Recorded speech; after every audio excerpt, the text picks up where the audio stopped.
What's up, guys, and how is everybody doing out there? I hope everybody out there is doing well. Guys, let's talk about a subject. All right, you got a lot of people that there's subjects that some people shy away from. There's some subjects that people want to give their expert advice and opinions on. Such as, well, how much do you need to live here in the Philippines? What is the ideal amount? Where do you want to live? What is safe? You know what I'm saying. But let's talk about a subject that most people don't have experience with. They just tell you, don't do this. What is that? Guys, should you or should you not live near, around your Filipino wife or girlfriend's family?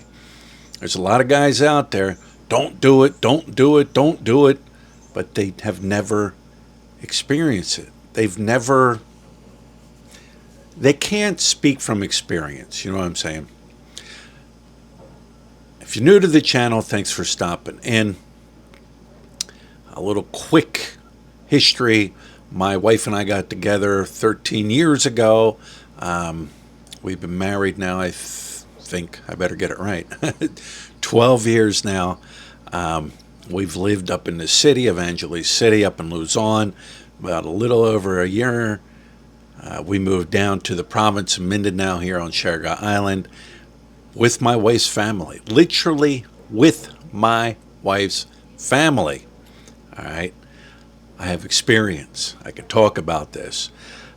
Some people say, your wife tricked you into moving to the province, into moving around her Filipino family, with her Filipino family. Guys, my wife, at the age of 17, left the province to go work, to help support her family. All right? We've been together, and we make decisions together. All right?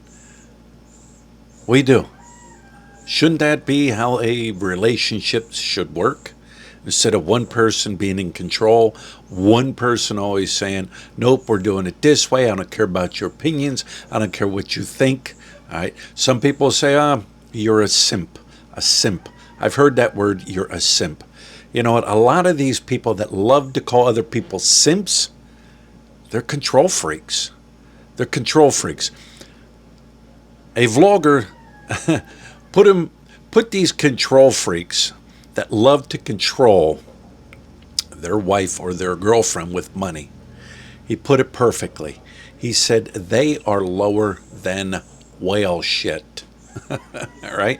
You got the whale floating along, lets a little bit of dookie out. It floats down into the sand. It works its way all the way down through the sand, and now it sits on the bottom. These guys are lower than whale shit. Guys that control their girlfriends and their wives in the Philippines with money, they're lower than whale shit.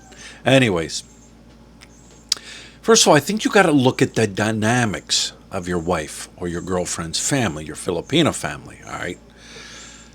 It's funny, people say, I'll never send my wife's family money. Not going to happen, not going to happen, all right?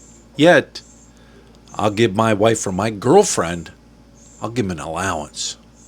Then her wife will turn around, or girlfriend will turn around and send that part of that allowance to the family. You know what I mean? So yes, you did contribute, all right? But you got to look at the dynamics of the family. One of the things with my wife is she has 4 brothers. They're older, they're healthy. I'm trying to think. None of them are married. 2 of them do have children. All right. One has 4. 1, 2, 3, 4, 5. One has 5. One has 2. I always look at the dynamics. You got to look at that. If they're healthy and they're strong, they can work. Period. Throughout the years, I would have my wife's brother. A couple of her brothers came to live with us up in the city. The one came up and he ran the Sorry Sorry store. We had a Sorry Sorry store. He was there all the time. He stayed there, he ate there, he slept there, he was there, he worked. All right, he didn't mind. The other brother came up and he got a couple jobs. The other one came up and he got a job. The only reason he quit his job is because of COVID. COVID set in and that was it. End of jobs. But we've had them stay with us, Lut's family. And of course, her mothers come up and spend time with us and everything. If they can work and they're strong, why not? The problem you will run into sometimes, and guys, I hear stories. I've heard people tell me stories throughout the years running a YouTube channel. You have a family member that's just a bum. A bum. You don't want to work. He wants to sit around. He wants to drink Red Horse. He wants to go from here to here to here.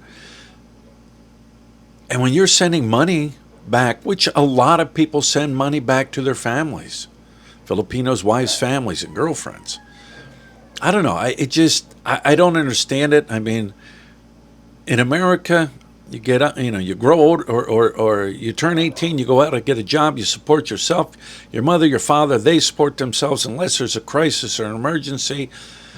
But here it's people, the Filipino people will financially support their mother or their father, and even their brothers and sisters. But I always look at that. And that is one thing my wife and I established years ago. I'm not doing it. I will not send money to support and pay for your whole family while they don't do nothing. Not going to happen. And my wife was my wife and I agreed on that. Now, don't get me wrong. My brother-in-law, while he was going to college, he needed a little bit of money to complete a course that he had to put out of his pocket. I had no problem sending him money to help him with that course because he was educating himself. And I don't mind doing that. There were other instances where, where we did help out. But anyways, like I said, we moved down here a little over a year and a half ago. And it was established. No, I am not helping anybody. And you have to put your foot down. But what happens too is a lot of times is your wife or your girlfriend, they might get caught in the middle. You know what I mean? But if you've got a good wife or a good girlfriend, they're going to stick beside you. You always got to look at it also like this. What did they do before the foreigner showed up? Before I showed up, y'all were living, y'all were eating, y'all were surviving. All right. Here's an issue. Here's something I found out also with people.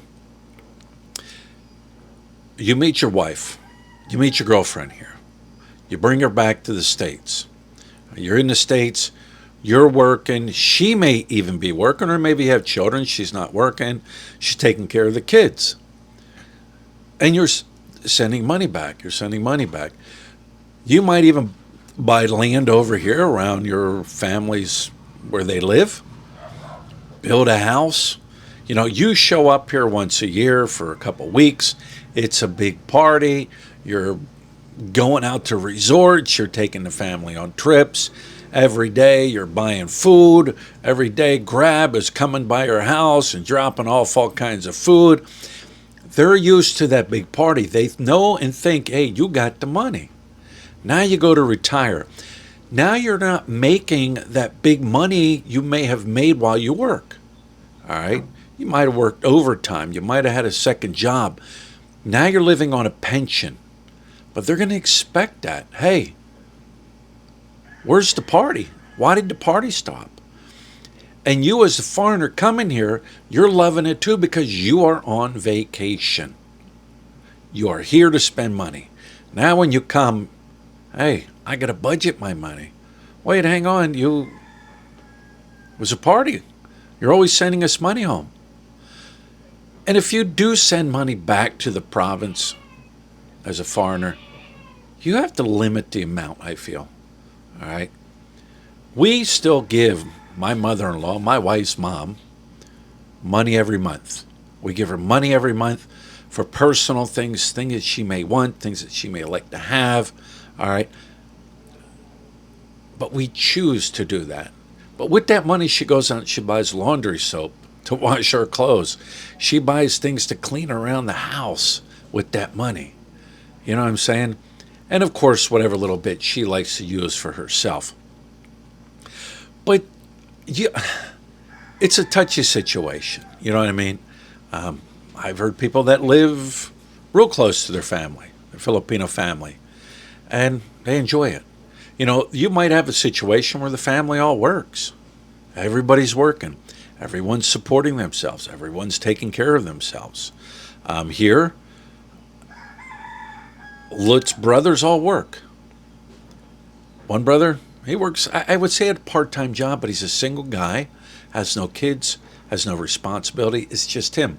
He needs to make a motorcycle payment every month, and he pays it. He takes care of that responsibility.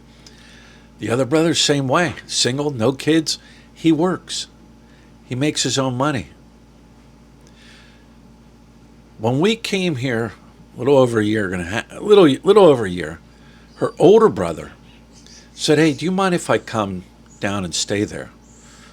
I told her, I said, "I don't mind, but he's going to work. He's got kids to support."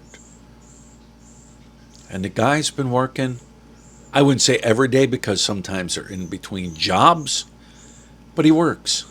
He supports his kids now.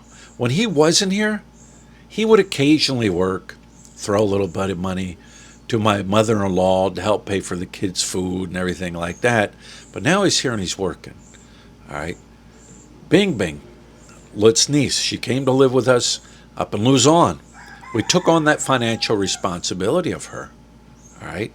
When we moved down here to the province, we still take that responsibility for her. Her father's worthless. Doesn't give a penny towards her. You know, and these things all add up. Transportation to school and back to school every day, 5 days a week. You know what I'm saying? Maybe a special event at school. We pay for that. Her clothes, her whatever she needs as a young teenager, we pay for that. You understand something? Rice. I don't know, what is there, 16, 17 of us living on the 215 homestead, as I call it. God, they go through like, I think my wife said 6 bags of rice every month, if not more. Well, my brother-in-laws, they'll show up with a bag of rice. All of them. They'll contribute. They'll give money to pay for rice, to buy rice. You know, that's the big thing, rice. All the other smaller foods, they'll go to the market. They'll pick up some chicken. They will financially take care of their family, and that's all I've ever asked. It's not my job to financially take care of you. If you're older and you can work, why not? And you always hear, well, there's no work. Well, why is it everybody else has found work? You know what I'm saying? The island we live on is a small island. However, it does have a major tourism attraction here. So both of my brothers, my brother-in-laws, they're working in the tourism industry. You know what I mean? One, he picks up laundry and towels from the resorts and everything like that, which is every day. The other one, he's working, booking tours online. The other brother, he's working construction. There's so much construction work to be done here on this island. They've been doing construction work. My wife's uncle, construction work. If you're not in school, they are working, period. Even my wife's nephew, who's done school now, all right, got a new baby coming along, he's working. They're all working to take care of themselves. Now, how you live, that's on you. But here's one thing.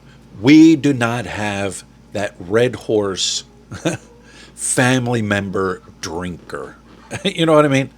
The one that just wants to drink the red horse. We don't have it. We don't have it. Does my family here drink? Yeah, occasionally. Holidays, maybe a special occasion they do, but they're not drinking every day. And I think that's great. But you got to look at that whole dynamic, that whole scenario of everything. Some people say don't do it.